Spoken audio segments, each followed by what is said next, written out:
guys, Tom Morrison here, and I'm going to give you some tips on how to stretch your glutes. I am a crocodile.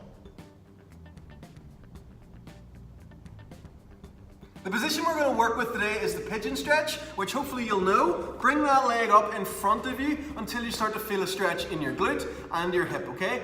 Don't be trying to get the leg at a full-on right angle if that does not feel comfortable to you. Make sure you're not cranking on the knee. So your anchor point is here, and they go into the hip, okay? So make sure you've got that stretch.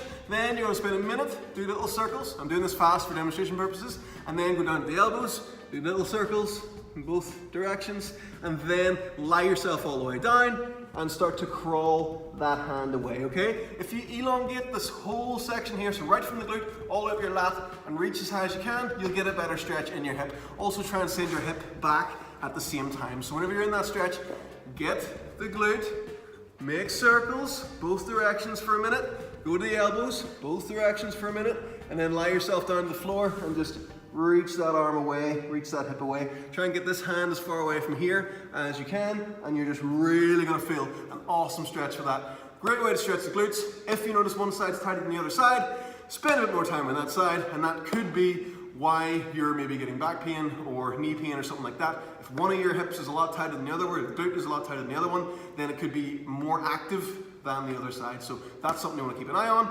That's something you want to be awesome. And leave me a comment and tell me you love me.